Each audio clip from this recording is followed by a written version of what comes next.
Si tout le monde veut gagner le maillot jaune au Tour de France, c'est parce que c'est la récompense ultime, attribuée au cycliste qui a mis le moins de temps pour boucler toutes les étapes. Et sa couleur, inspirée des pages du journal sportif Lotto qui sponsorisait le Tour. Près de 300 l'ont porté depuis 1919, voyant naître les plus grandes rivalités du cyclisme, comme récemment en 2020. Au départ de l'avant-dernière étape, le Slovène Primož Roglič n'a que 57 secondes d'avance sur Tadej Pogačar. Ce contre-la-montre déterminera le vainqueur final. Roglič, excellent dans cet exercice, et l'un des meilleurs grimpeurs, devrait conserver son maillot jaune. Il a prouvé sa maîtrise en gagnant une étape similaire l'année passée sur le Tour d'Espagne. Mais le jeune Tadej Pogačar n'a pas dit son dernier mot. Déjà vainqueur de 2 étapes, il s'élance avec détermination. Alors Tadej Pogačar, il change de vélo, Pogačar. Sa stratégie est audacieuse. Il abandonne son vélo de contre-la-montre rapide pour un vélo de route adapté pour la montée. Le favori Roglič fait de même, mais trop tard. Alors pourquoi ce choix tardif? Parce qu'il était déjà dans l'ascension. C'est étrange ce qui se passe là quand même chez Jumbo-Visma. Est-ce qu'on tente le tout pour le tout?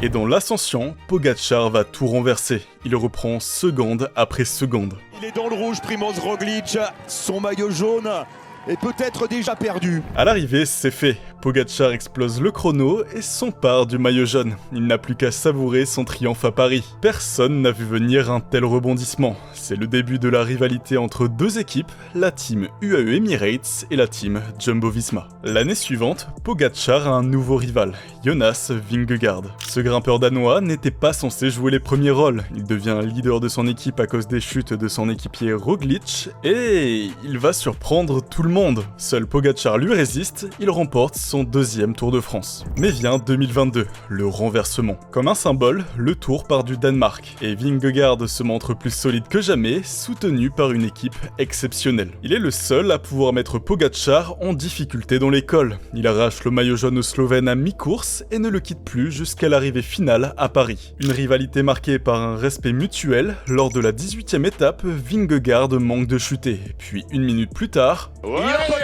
La petite faute de Pogačar qui sort large. Ouais, c'est le chute de Pogačar. Le maillot jaune aurait pu continuer et accroître son avance, mais il choisit d'attendre son rival, qui ne peut que saluer ce noble geste de fair play. Aucun doute, le Tour de France 2023 sera encore plus fou. En montagne, Pogačar surprend son rival à plusieurs reprises.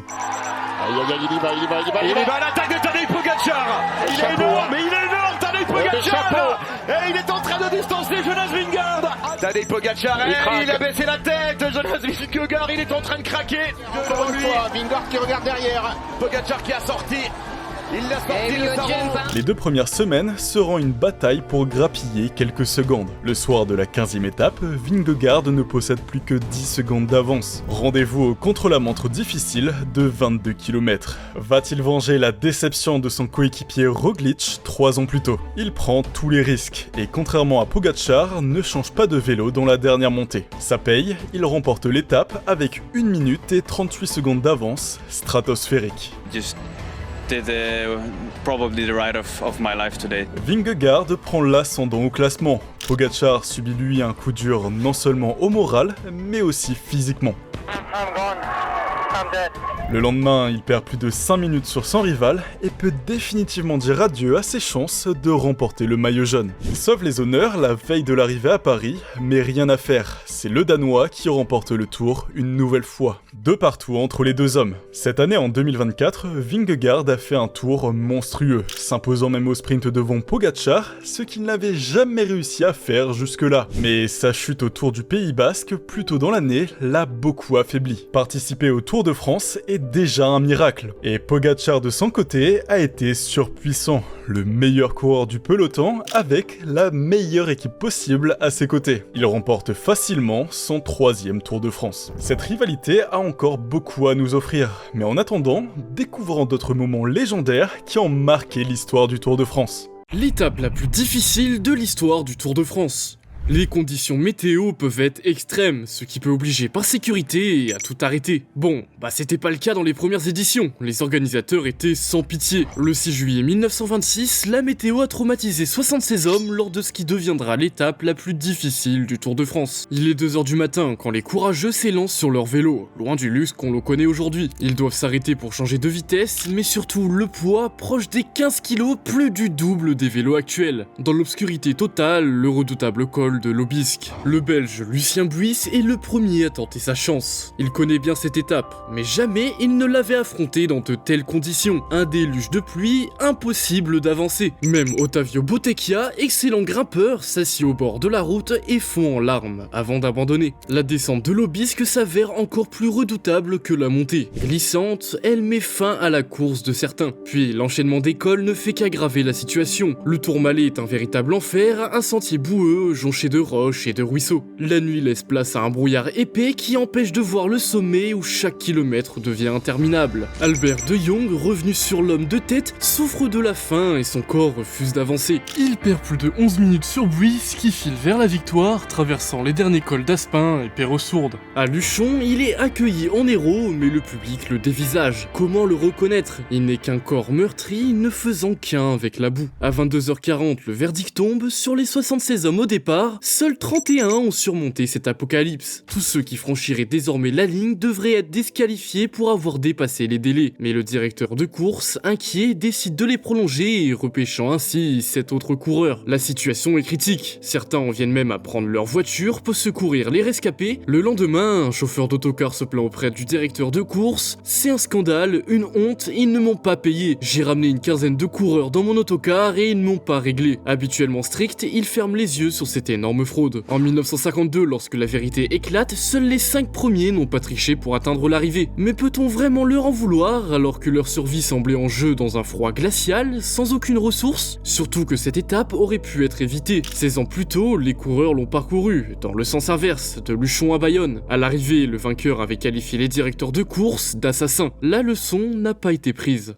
Les moments les plus insolites du Tour de France. Le Tour de France, c'est plus qu'une simple course. C'est une énorme fête populaire. La caravane balance des tonnes de goodies avant chaque étape, il y a des concours pour élire le plus beau décor et bien sûr, les déguisements des spectateurs. Toujours surprenant. Mais il y en a un qui sort du lot. El Diablo. C'est le plus emblématique de tous. Depuis 1993, il parcourt la France pour encourager les cyclistes avec son costume unique et sa longue barbe blanche. Qui se cache derrière cette icône? Eh bien, c'est Didi Senft, un Allemand passionné de cyclisme depuis son enfance. Il a choisi de se déguiser en diable pour rendre hommage à un symbole clé du Tour de France, la flamme rouge, cette banderole qui annonce le dernier kilomètre de chaque étape. Il a même un van assorti à son costume, parfait pour être dans l'ambiance pendant les 3 semaines de course, sans exception. Enfin, presque. Il n'a raté qu'un seul tour pour des raisons de santé. C'est rigolo, sans conséquence, mais parfois l'insolite impacte la course. Peu de temps après l'arrivée du vainqueur de la 7ème étape du Tour 2016, le groupe des favoris se rapproche. Chaque seconde compte pour tenter de remporter le maillot jaune, alors le Britannique Adam Yates décide de partir à l'offensive, quand soudain...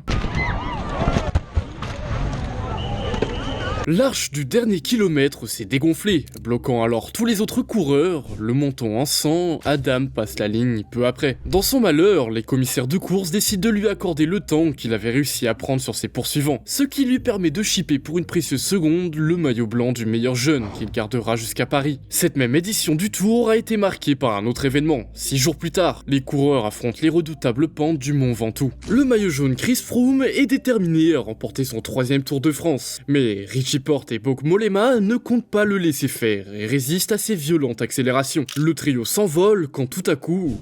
Il y a une chute là. Christopher Froome a pris. Christopher Froome qui n'a plus de vélo. Christopher Froome à pied. Mais quelle image du Tour. On n'a jamais vu ça. Alors là, on aura tout vu avec Christopher Froome. Il n'a plus de vélo. C'est une image absolument inédite, incroyable. Faut que je vous explique ce moment, car personne n'a compris. Les ascensions dans l'école sont constamment remplies de monde, mais cette fois, l'étape a été écourtée de 6 km au dernier moment, à cause d'un vent violent au sommet. Problème, la nouvelle arrivée n'avait pas de barrière prévue. Chris Froome heurte alors une moto bloquée par les spectateurs et son vélo se casse. Après un petit footing, il est finalement dépanné par une voiture neutre qui lui donne un vélo, mais trop petit, et avec des pédales pas adaptées à ses chaussures. Tout le monde le rattrape, il finit par récupérer un vélo de son équipe, mais c'est trop tard. Il passe la ligne avec 1 minute 40 secondes de retard, perdant ainsi son maillot jaune. Ou pas. Après délibération, les commissaires décident de lui attribuer le même temps que Mollema, présent avec lui lors de la chute. Froome garde son maillot jaune, et s'adjugera 10 jours plus tard un 3e Tour de France. Un ancien vainqueur du Tour Tour a aussi vécu quelque chose de spécial. Alors qu'il vise un 5e titre en 2003, sur la 9e étape en direction de Gap, Lance Armstrong est un miraculé. Dans l'ultime descente, le 2e du classement chute devant lui. Oh Bellocchi, chute de Bellocchi et d'Armstrong. Oh là là là là. Regardez qu'il fait du cyclocross, c'est extraordinaire, c'est l'image du Tour de France. Après avoir hésité un instant, il traverse le champ, puis prend son vélo sur l'épaule et saute sur la chaussée au moment où les autres cyclistes passent. Armstrong a évité le pire. Mieux que ça, il termine 4e de l'étape, conservant ainsi son maillot jaune qu'il remportera avant d'être disqualifié en 2012 pour dopage. Si de nombreux événements insolites ont marqué le 21e siècle, il ne faut pas croire que c'est une nouveauté. Jusque dans les années 60, l'alcool n'était pas interdit sur le Tour. Et lors de l'étape reliant Pau à Bordeaux, en 1935, le peloton l'a bien compris. Julien Moineau remporte la victoire avec plus de 15 minutes d'avance pour une raison atypique. Des amis à lui avaient préparé un ravitaillement improvisé sur le bord de la route. Des bières bien fraîches. Avec la chaleur insupportable, impossible de résister. Le peloton fait une pause avant de se désaltérer, permettant à Julien de prendre une avance décisive vers la victoire. Encore plus remarquable et bien plus ancien, en 1913, le malheureux Eugène Christophe casse sa fourche lors de la descente du col de Tourmalet. Ouais, c'est là que ma fourche a cassé, vous voyez. Conformément au règlement strict de l'époque, il doit la réparer seul. Et après avoir marché vélo sur le dos pendant 14 km, miracle, il trouve une forge et la répare. Mais cet incident le privera à jamais de la victoire finale au Tour de France. J'ai eu que le malheur, c'est de perdre le Tour de France à cet endroit-là. J'avais, je crois, 18 minutes d'avance au classement général. Et puis finalement, j'ai fini avec 4 heures de retard. Pourquoi les Français ne gagnent plus le Tour de France? La dernière victoire remonte à 1985, avec le 5e maillot jaune de la légende Bernard Hinault, un record qu'il partage avec 3 autres champions. Depuis, plus rien. En 1989, Laurent Fignon échoue tragiquement pour 8 secondes, le plus faible écart jamais enregistré entre les 2 premiers du classement. Il avait pourtant tout pour gagner, avec 50 secondes d'avance avant le contre-la-montre final sur son dauphin au classement, Greg LeMond. Mais comme un présage du Tour de France 2020, l'Américain rattrape sans retard, ne laissant à Fignon que des larmes et des regrets. 4, 3, 2, 1, top! C'est fini! Laurent Fignon a perdu le Tour de France! C'est raté, et ce n'est pas la seule fois où on a tous cru qu'un Français pouvait gagner. Quand j'ai commencé à m'intéresser au Tour de France en 2011, je n'étais pas vraiment conscient de ce que le chouchou des Français était en train d'accomplir. Connu pour être un bon puncher, c'est-à-dire un cycliste capable de faire la différence dans les petites bosses, Thomas Voeckler va montrer qu'il peut faire bien plus que ça. Lors de la 9e étape, il s'échappe avec 5 autres coureurs. De nombreux cols sont à franchir, mais il ne ménage pas ses efforts. Au contraire, il cherche à passer en tête des ascensions pour gagner des points au classement du meilleur grimpeur, récompensé par le maillot blanc à pois rouge. L'écart grandit, la victoire va se jouer entre les échappés, malheureusement ralenti par une chute imprudente provoquée par une voiture de France Télévisions. C'est désormais un trio qui se dirige vers l'arrivée, et même si Voeckler n'a plus assez de ressources pour remporter l'étape, il se classe 2e et s'empare du maillot jaune, avec 1 minute et 49 secondes d'avance. De quoi lui rappeler un flashback de 2004, où il avait déjà porté la tunique dorée pendant 10 jours, et peut-être lui donner des idées. Mais les choses sérieuses commencent vraiment à partir de la 12e étape. Sur le papier, conserver sa place de leader sera difficile. Et dès la première descente technique de la journée, une erreur le fait chuter. Un manque de lucidité, peut-être. Heureusement, cette chute sera sans conséquence. À la fin de la journée, soutenu par son coéquipier Pierre Rolland, il franchit la ligne avec seulement 40 secondes de retard sur le premier favori. Juste derrière, les autres cadors. Les dégâts sont limités. Le lendemain, malgré le profil montagneux, l'étape se déroule sans problème. C'est la suivante qui s'annonce bien plus difficile, avec une arrivée en altitude au plateau de Bay, long de plus de 16 km. Et à 10 km du sommet, les frères Schleck le testent une première fois. Puis une deuxième, les attaques ne cessent pas. Mais le Français répond à chaque fois. Il est énorme, il résiste même mieux que les purs grimpeurs. Il Diablo! Ah, ce diable de Voeckler doit être en train de perturber en tout cas les principaux favoris. Ouais. Voeckler reste costaud et s'accroche jusqu'au bout avec son fidèle allié Pierre Rolland. C'est fait, il a survécu aux Pyrénées avec le maillot jaune sur les épaules. Prochain défi, les Alpes, où l'un de ses rivaux se distingue dans la 18e étape, Andy Schleck. On va regarder les écarts parce qu'à l'instant même, Andy Schleck, virtuel maillot jaune, a 3 minutes d'avance sur le groupe maillot jaune. Avant la dernière ascension, son avance suffit pour remporter l'étape. Mais derrière, la course s'anime. L'écart fond grâce au rythme infernal imposé par l'Australien Cadel Evans. Et indirectement, c'est lui qui sauve le maillot jaune de Voeckler. Allez Thomas, tu vas avoir ton maillot pour combien? Thomas Voeckler, la ligne à l'instant même, bravo! 17 secondes. Bravo. Pour 17 formidable, formidable Thomas Voeckler, héroïque Thomas Voeckler. C'est important de rappeler qu'à l'origine, Voeckler n'est pas considéré comme un grimpeur, mais il a une qualité indéniable, sa résilience. Et dans la 19e étape, il va encore le prouver. Longtemps esselé, il l'attaque dans l'espoir de revenir sur la menace Andy Schleck, mais perd du terrain et se fait rattraper par un autre groupe qui continue sans lui. Voeckler craque complètement. Il perd les pédales un peu, Thomas, là. Ça y est. Le maillot jaune n'est pas au mieux.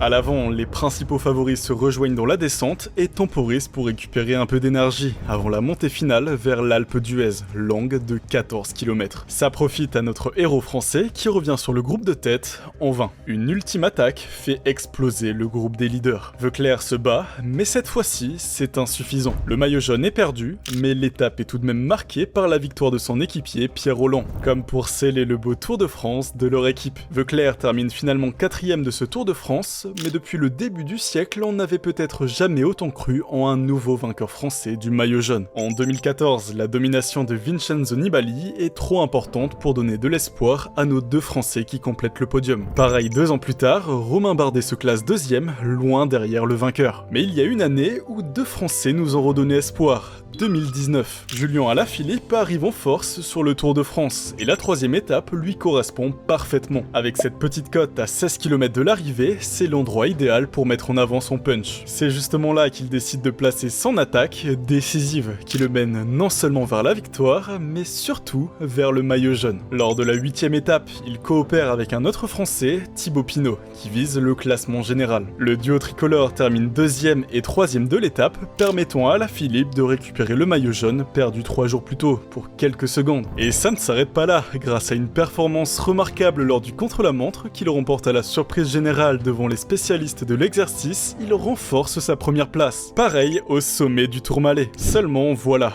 à l'image de Voeckler, il l'a craqué dans les Alpes. Le soutien du public, c'est quelque chose que je suis pas prêt d'oublier. Ouais, encore aujourd'hui, j'ai plus le maillot jaune, mais j'ai vraiment senti les gens heureux de m'encourager, donc ça me touche beaucoup. Ouais. Ce terrible massif a également eu raison de Thibaut Pinot.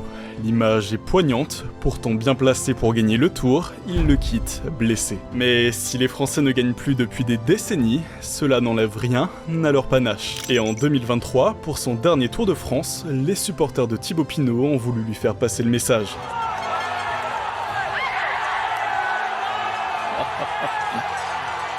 Dans cette vidéo, on a davantage voulu mettre en avant les exploits de ce sport. Parce que oui, le cyclisme ce n'est pas que du dopage, bien au contraire. La série Netflix sur le Tour de France aime mettre en avant un autre côté sombre dans ses bandes d'annonces. Les chutes spectaculaires, mais il n'y en a pas besoin pour profiter du spectacle. On aurait pu parler d'autres grands champions, comme Albert Bourlan qui a gagné après une échappée solitaire de 253 km, de l'éternel second Raymond Poulidor ou encore du GOAT ultime aka Eddy Merckx. Mais rassurez-vous, on n'en a pas fini avec ce sport. Alors on espère que vous avez apprécié, n'hésitez pas à nous soutenir avec un petit like et en vous abonnant, à très vite.